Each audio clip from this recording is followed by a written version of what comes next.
সম্মানিত সুধীমণ্ডলী, আমরা সূরা আনকাবুত মাকড়সা প্রাচীর এর থেকে আলোচনা করছি ইনশাআল্লাহ। এখন আমরা 39 নম্বর আয়াত থেকে আলোচনা শুরু করব আল্লাহর ইচ্ছায়। আউযু বিল্লাহি মিনাশ শাইতানির রাজীম। ওয়া কারুনা ওয়া ফিরআউনা ওয়া হামানা ওয়া লাকাদ জাআহুম মূসা বিল বায়িনাত ফাস্তাকবারু ফিল আরদি ওয়া মা কানু সাবিকিন। পিছনে আল্লাহ তাআলা বহু জাতির ধ্বংসের ইতিহাস সংক্ষিপ্ত আকারে উল্লেখ করেছেন। এই আয়াতে আল্লাহ বলছেন এভাবে কারুন, ফিরআউন, হামান। কারুন সম্পর্কে আমরা ইতিপূর্বে বিস্তারিত ঘটনা জেনেছি যে আল্লাহ তাআলা তাকে মাটির ধসিয়ে দিয়েছেন, তার বাড়িঘর সম্পদও মাটির ধসিয়ে দিয়েছেন। ফিরআউনকে লোহিত সাগরে আল্লাহ ডুবে মেরেছেন। ফিরআউনের উজির হামান, সেও এই সঙ্গেই ধ্বংস হয়েছে। তো এদের কথা উল্লেখ করে বলেন যে ওয়ালাকাদ জাআহুম মূসা বিল বায়িনাত, এদের প্রত্যেকের কাছেই মূসা আলাইহিস সালাম উজ্জ্বল প্রমাণ নিয়ে এসেছিলেন, যাতে প্রমাণিত হয়েছে যে মূসা আলাইহিস সালাম আল্লাহর পয়গম্বর, তিনি আল্লাহর রসুল। তারপরেও ফাস্তাকবারু, তারা অহংকার করেছে, ফিল আরদি, পৃথিবীতে তারা অহংকার করে মূসা আলাইহিস সালামকে তারা স্বীকৃতি দেয় নাই। ওয়া মা কানু সাবিকিন, আল্লাহ বলেন তারা পালিয়ে যেতে পারে নাই। কেউ এত বড় ক্ষমতার মালিক, কিন্তু কেউ শাস্তি থেকে নিজেকে রক্ষা করতে পারে নাই, পালিয়ে যেতে পারে নাই, অতিক্রম করতে পারে নাই। আমি তাদের সবাইকে পাকড়াও করেছি। কাজে হে মক্কাবাসীরা, তোমাদেরকেও আল্লাহ বলেন আমি পাকড়াও কিন্তু করব, কিন্তু সময় দিয়েছি, অবকাশ দিয়েছি, যদি ঈমান আনো ভালো, না হলে তোমাদেরকেও আমি পাকড়াও করব। ফাকুল্লান আখাযনা বিযামবি, আল্লাহ বলেন প্রত্যেককে তার অপরাধের জন্য আমি পাকড়াও করেছি, এমনি কেউ পাকড়াও করিনি। আল্লাহ বলেন ফামিনহুম মান আরসালনা আলাইহি হাসিবা, তাদের কতকের উপরে আমি আকাশ থেকে প্রস্তর বর্ষণ করেছি, পাথর বর্ষণ করেছি। অমিনহুম মান আখাযাতুল সাইহাত, তাদের কতককে বিকট শব্দ তাদেরকে গ্রাস করেছে, বিগ ব্যাং। বিকট শব্দে জিবরিল আলাইহিস সালাম এত জোরে চিৎকার করেছে যে চিৎকারে তাদের বক্ষস্থল ফেটে কলিজা বাইরে বের হয়ে গেছে, বিকট শব্দে তারা ধ্বংস হয়েছে। অমিনহুম মান খাসাফনা বিল আরদ, তাদের মধ্যে এমন আছে যাদেরকে আমি মাটিতে ধসিয়ে দিয়েছি, যেমন ফিরআউন এবং তার সাথীরা। অমিনহুম মান আগরাকনা, তাদের মধ্যে কতককে আমি ডুবিয়ে দিয়েছি, যেমন নূহ আলাইহিস সালামের জাতি এবং ফিরআউন সম্প্রদায়। ওমা কানা আল্লাহু লিয়াজলিমাহুম, আল্লাহ এমন নন যে আল্লাহ তাদের উপরে জুলুম করবেন।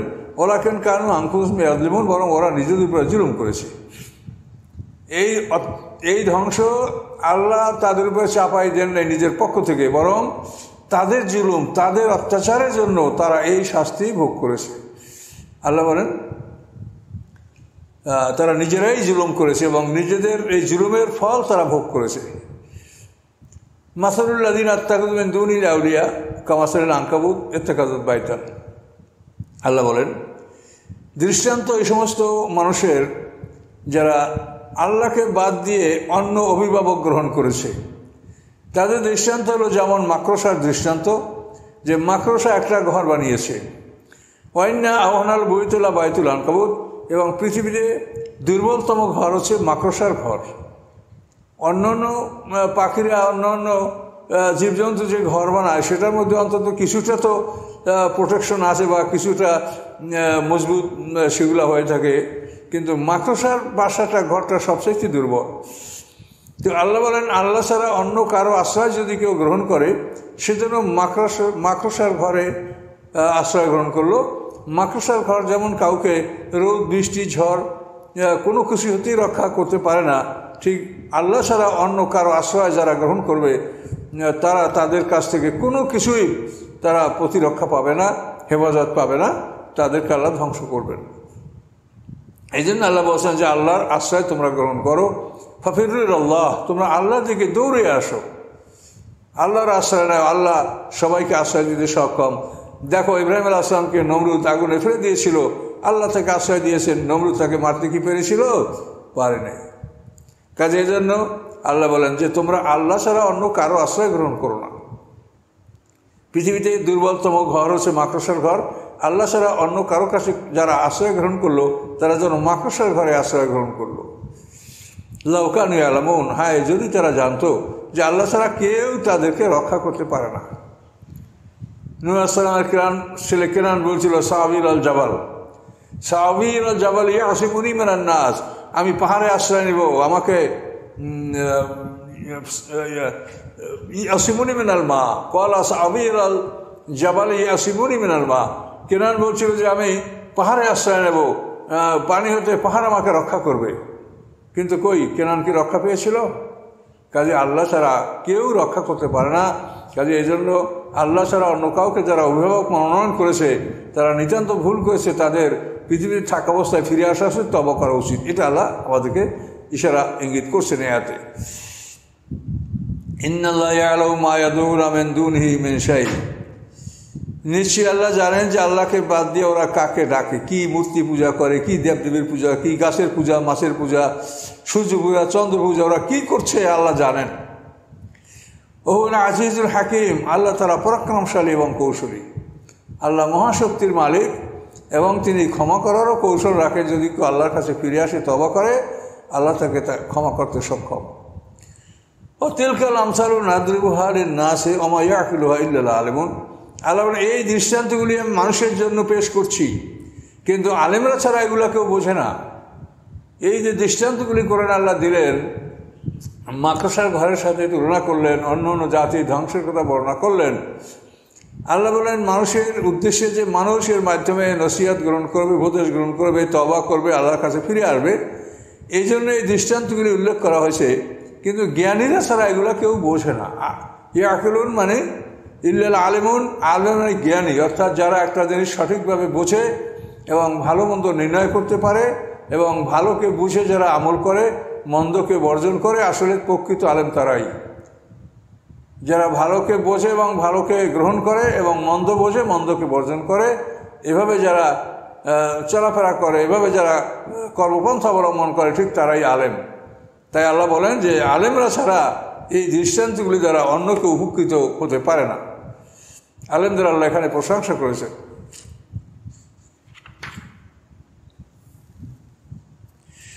খালাকাল্লাহু সামাওয়াতি ওয়াল আরদা বিল হক, আল্লাহ তাআলা সপ্ত আকাশ এবং পৃথিবী ন্যায়সঙ্গতভাবে সৃষ্টি করেছেন।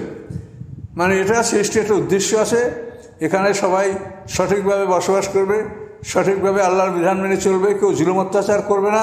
এটাকে খেলাঘর বা তামাশার জন্য যে এখানে যে যা পারো জুলুম অত্যাচার করো, অন্যায় করো, যা ইচ্ছা যা তাই করো, এজন্য সৃষ্টি করে না। এটা নির্ধারিত একটা বিধানের জন্য এটা সৃষ্টি করা হয়েছে, নির্ধারিত সময়ের জন্য সৃষ্টি করা আছে, নির্ধারিত বিধান এগুলো পরিচালিত হবে। এভাবে আল্লাহ তাআলা ন্যায়সঙ্গতভাবে আকাশ পৃথিবীকে সৃষ্টি করেছেন।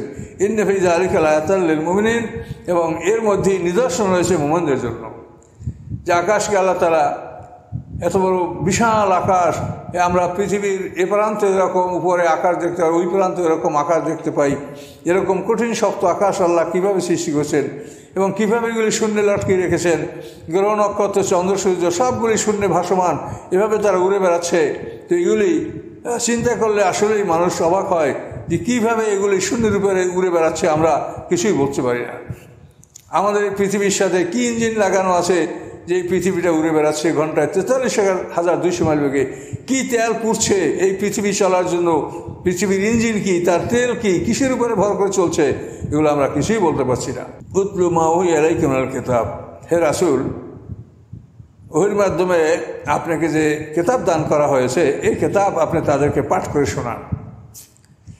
তেলাওয়াত শব্দের অর্থ হচ্ছে যে একটা জিনিসকে বুঝিয়ে বলা, মানে পাঠ করতে হবে এবং সঙ্গে সঙ্গে তার অর্থ বুঝিয়ে বলতে হবে এবং তার আমল শিক্ষা দিতে হবে, এর নাম হচ্ছে তেলাওয়াত।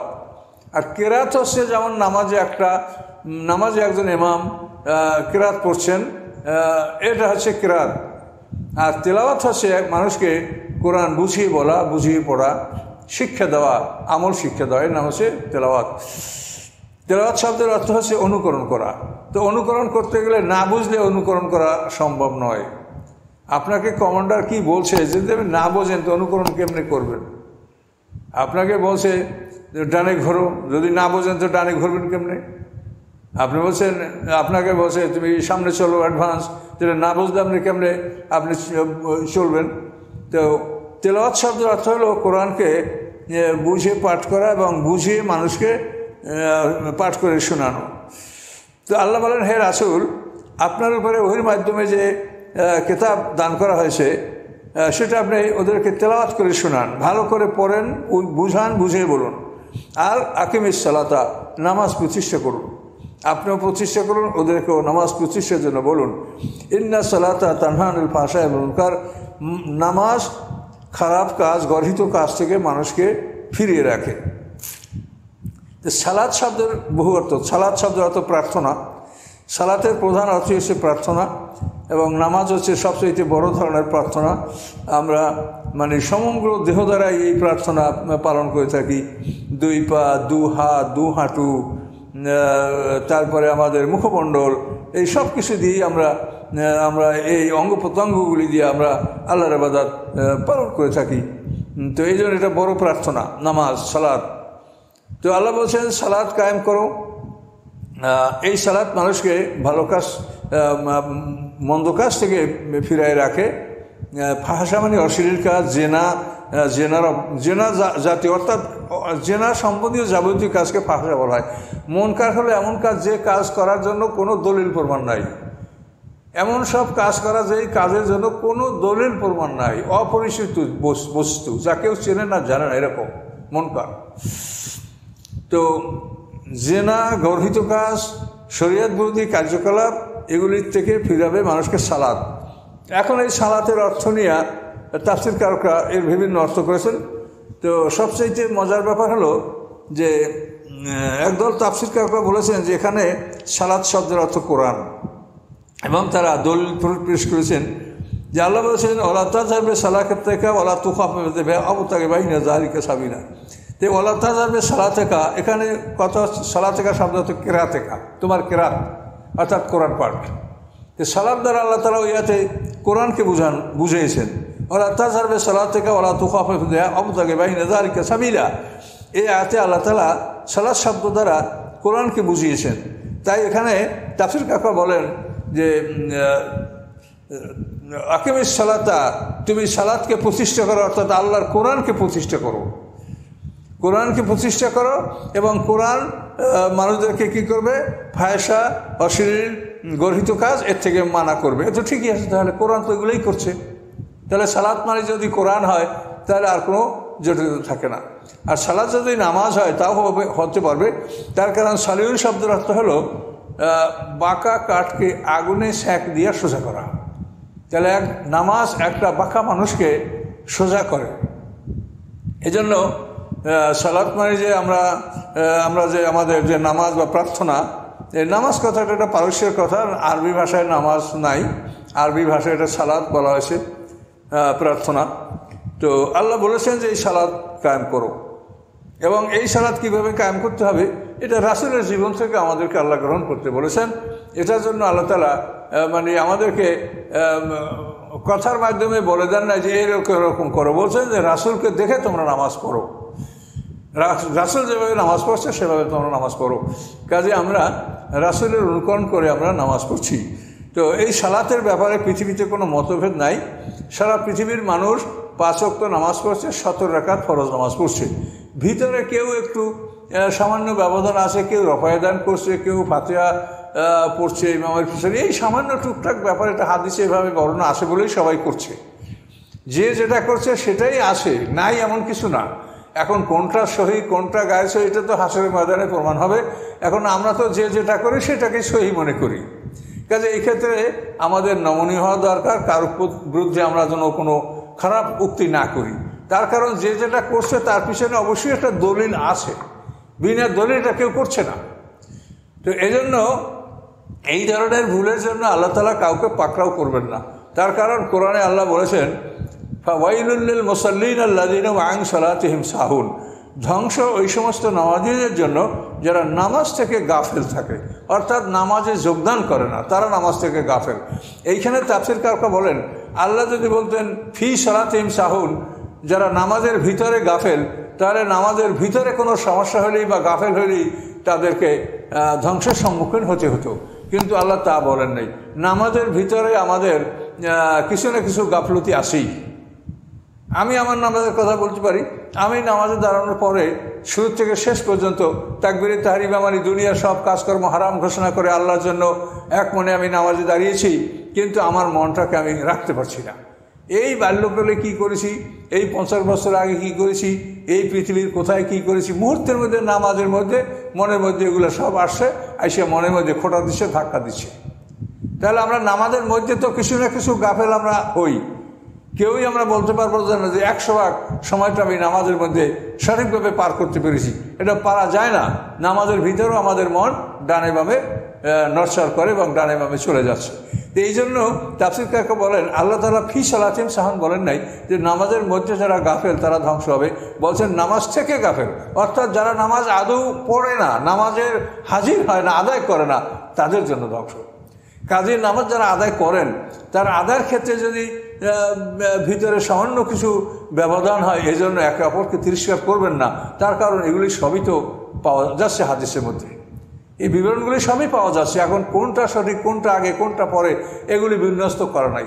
কোরআনের আয়াতে যেমন এগুলি মক্কি, এগুলি মাদানী, তাহলে আমরা বুঝতে পারবো যে মাদানী আয়াতটা হলো চূড়ান্ত। ওইভাবে হাদিসও তো আছে, রাসূল মক্কায় বলেছেন, মদিনায় বলছেন। এখন মদিনায় আল্লাহ রসুল কোন কথাগুলো বলেছেন তা তো আলাদাভাবে কোনো মুহাদ্দিসিনরা মাদানী হাদিস পৃথক করে লেখেন নেই। যদি এগুলো লেখা থাকতো তাহলে সম্ভবত এই মতভেদগুলো সৃষ্টি না হতে পারত, বা হলেও কম হতো। কারণ এই বিভিন্ন ত্রুটি আমাদের থাকার কারণে যে সমস্যাগুলি দেখা দিচ্ছে, এই সমস্যার জন্য আমরা ইনশাল্লাহ আশা করি যে কেউ দুযোগে যাবে না। নামাজ সবাই পড়েন, নামাজ থেকে যেন গাফেল না থাকা হয়। এরপরে আপনার পদ্ধতি আপনি পড়েন, কোনো সমস্যা নেই। আল্লাহ তো বলেই দিয়েছে, কুল্লু ইয়ামালু আলা শাকিলাতি, প্রত্যেকটা মানুষ তার নিজের দস্তুরে আমল অনুযায়ী আমল করছে। ফারাব্বুকুম আ'লামু বিমান হুয়া আহদা সাবিলা, আপনার রব জানে যে কে সবচেয়ে সঠিক পথে আছে। সূরা বনী ইসরাঈল এই আয়াতটা আছে। তো কে সবচেয়ে সঠিক পথে আছে এটা আল্লাহ ভালো জানেন। তাহলে এখন বোঝা গেল যে সাধারণ সৎপথে, তারপরে তুলনামূলক সৎপথে, কেউ সর্বশ্রেষ্ঠ সৎপথে, positive degree, comparative, superlative degree, আল্লাহ তাআলা কোরআনে আহদা সাবিলা সুপারলেটিভ ডিগ্রি ব্যবহার করছেন, যে কে সবচেয়ে সঠিক পথে আছে এটা আল্লাহ জানেন। কাজে আমাদের এই নামাজের মধ্যে সামান্য ভিতরগত আভ্যন্তরীণ যে ব্যবধান, এটার জন্য আমরা কখনোই যেন তর্ক বিতর্ক না করি, একজন আরেকজনকে সমালোচনা না করি। এটা করতে দেন। আপনি কেন ব্যস্ত হয়েছেন? ফলাফল তো আল্লাহ দিবে। সেখান পর্যন্ত যান, তখন আপনি ফলাফলটা পাবেন। এর আগে আপনারা এই নিয়ে বিতর্ক লিপ্তি হয় না। তো সম্মানিত সুধী, এখানে সালাত অর্থ নামাজ, প্রার্থনা হতে পারে, আর সালাত অর্থ কোরআনও হতে পারে। তাহলে কোরআন প্রতিষ্ঠা করো, কোরআন ফাহশাল মুনকার থেকে কোরআন যে মানুষকে ফিরায়, এটা তো বাস্তব। ওয়ালা যিকরুল্লাহ আকবার, এবং আল্লাহর স্মরণ সবচাইতে বড়। আল্লাহকে সর্বদা স্মরণে রাখা, এটা সবচাইতে বড় কাজ। এটার অর্থ হচ্ছে যে আমি কোরআন তেলাওয়াত করছি, এই সময়েও আমার মনের মধ্যে বাইরের একটা চিন্তা ঢুকে আছে, সেই বাইরের চিন্তা মনের মধ্যে, সেই বাইরের চিন্তাটা আছে, আর মুখে কোরআন আমি উচ্চারণ করে যাচ্ছি। এটা আমার মধ্যে হলে আপনার মধ্যে হয়, অন্য মানুষের মধ্যে এটা হয়। আমি নামাজ পড়ছি, কিন্তু নামাজের বাইরের কোনো চিন্তা আমার মনের মধ্যে কাজ করছে। তাহলে এই যে বাইরের চিন্তা করার মানে হলো আল্লাহকে স্মরণ থেকে দূরে রাখা। আল্লাহ বলছেন এই জন্য আল্লাহর স্মরণটা সবচেয়ে বড়, যে সর্বক্ষণ আপনি আল্লাহর স্মরণে থাকবেন। আমরা সর্বক্ষণ আল্লাহর স্মরণে থাকবো, যে আল্লাহ আমার সাথে আছেন, আল্লাহ আমার কাজকর্ম দেখছেন, আমরা তিনজন হলে আল্লাহ চতুর্থ, আল্লাহ আমার গলার কাছে আছেন, আমি যেখানে থাকি সেখানে আল্লাহ আছে। এই যে একটা স্মরণে রাখা আল্লাহকে, এই স্মরণে রাখলেই একটা মানুষ ভালো কাজ করতে পারে, এবং এইভাবে স্মরণে রাখলেই শয়তান তার থেকে দূরে থাকে। তো এই জন্য আল্লাহ বলছেন যে আল্লাহকে স্মরণে রাখা এটা কিন্তু সবচেয়ে বড় ইবাদত, যে সবসময় স্মরণে আল্লাহ থাকবে, যে আমি কি বলছি, কোন দিক তাকাচ্ছি। হ্যাঁ, আমি যদি একটা খারাপ দিকে তাকাই, আল্লাহ বলছেন সাথে সাথে দৃষ্টি ঘুরে নিয়ে আসো, তোমার দৃষ্টিকে ফিরাও। ইয়াগুদ্দু মিন আবসারিহিম, তুমি কোন দিকে তাকিয়েছো, তুমি সাথে সাথে মনে করো যে আল্লাহ আমার সাথে আছে। এটার নাম জিকির। আপনি একটা অন্যায়ের দিক তাকিয়েছেন, অন্যায় পথে চলছেন, একটা অন্যায় কথা বলতেছেন, কারোর সাথে তর্কলিপ্ত হচ্ছেন, এই সময় যদি আল্লাহকে স্মরণ করেন, তখন আপনি তর্কলিপ্ত হবেন না। আপনি জানবেন যে আল্লাহ তাআলা এভাবে তর্কলিপ্ত হতে বারণ করেছে। আল্লাহ বলছেন ধৈর্য ধারণ করো, জাহেলদের সাথে তর্কলিপ্ত হয়েও না। হ্যাঁ, আল্লাহ রসুল বলছেন যে নিজের পক্ষ সত্য হওয়া সত্ত্বেও যদি তর্ক বিতর্ক বর্জন করে, আল্লাহ রসুল বলছেন যে আমি তার জন্য জান্নাতের মাঝ বরাবর স্থানে তার গৃহের জন্য আমি জামিন। আনা জামিনুল বাইতে ফি রাবাদুল জান্নাতে লেমান তারাকাল মিরা হুয়া মুহাক্কুন। এটা হাদিস আল্লাহ রসুলের, যে তার নিজের যুক্তি তর্ক সত্য, এরপরেও সে তর্ক করবে না, এই জন্য নীরবতা অবলম্বন করে। এরকম যদি কেউ করে, ধৈর্য ধারণ করে, তর্ক বিতর্ক লিপ্ত না হয়, আল্লাহ রসুল জান্নাতের মাস বরাবর তার জন্য আমি একটা ঠিকানা করে দেওয়ার দায়িত্ব আমি নিব। তাহলে এইভাবে আল্লাহকে স্মরণ রাখার অর্থই হলো যে আল্লাহ আমাকে বলেছেন কি, আমি সেটা করব। তাহলে এই ঝগড়া ফাসাদ মারামারি অন্যান্য যে অন্যায়গুলি করে, এগুলি কিছুই হতে পারে না আল্লাহকে স্মরণে রাখলে। আপনি আপনার পিতা যদি সাথে থাকে, মা যদি সাথে থাকে, এমতো অবস্থায় কোনো ইফটিজিং, কোনো খারাপ চিন্তা, এটা পৃথিবীর কোনো মানুষ করতে পারে না। তো এভাবেই আল্লাহ তার সেই তো মহান, সে আল্লাহ আমার সাথে আছে, এটা যদি আমরা স্মরণে রাখতে পারি, তো সেই যে বড় ইবাদত কিছু নাই। ওলা জিক্রুল্লাহ একবার, তো আল্লাহকে স্মরণ রাখা সবচেয়ে বড় ইবাদত। আবার কোনো তাফসিরে এই আয়াতের তাফসিরা বলেছেন, আল্লাহ হোসেন ফাজকুরুনি আজকুরুকুম, তোমরা আমাকে স্মরণ করো, আমি তোমাদেরকে স্মরণ করব। তা আল্লাহ যে আমাদেরকে স্মরণ করবে, এইটা হলো জিক্রুল্লাহ, আল্লাহ স্মরণ। তা আল্লাহ স্মরণ বড়। তাহলে এখানে বাস ক্লিয়ার যে আমরা যে আল্লাহকে স্মরণ করি, তার সাথে আল্লাহ যে আমাদেরকে স্মরণ করেন, এটা বড়। তাহলে অর্থটা ক্লিয়ার হয়ে যাচ্ছে। আল্লাহ হোসেন তোমরা আমাকে স্মরণ করো, আমি তোমাকে স্মরণ করবো। জিকির ওখানে ফাজকুরুনি আজকুরুকুম, সূরা বাকারায় জিকির শব্দ ব্যবহার, এখানে সেই জিকির। তো এখন যদি এটা হয় জিক্রুল্লাহ মানে আল্লাহ স্মরণ, যে আমরা যে আল্লাহকে স্মরণ করি, তার সাথে আল্লাহ যে আমাদেরকে স্মরণ করেন, এটা সবচেয়ে বড় ব্যাপার। তাহলে এই ধরনের অর্থ এ আয়াতে হতে পারে। তো মোট কথা যে আমরা সবসময় আল্লাহকে স্মরণে রাখবো, নামাজ প্রতিষ্ঠা করব, কোরআনকে অর্থসহ পাঠ করা শিখবো, এটা যেন আমরা করি, এ কাজে যেন আমরা আত্মনিয়ত করি। আল্লাহ ইয়ালামু মা তাসনাউন, আল্লাহ বলেন আল্লাহ ভালো জানেন যা তোমরা করো। অর্থাৎ তোমাদের প্রত্যেকটা কাজের সময় আল্লাহ তোমাদের কাছে উপস্থিত থাকেন। কাজে বুঝে শুনে কাজটা ন্যায়সঙ্গত শরীয়ত সম্মতভাবে কাজ তোমরা সম্পাদন করো।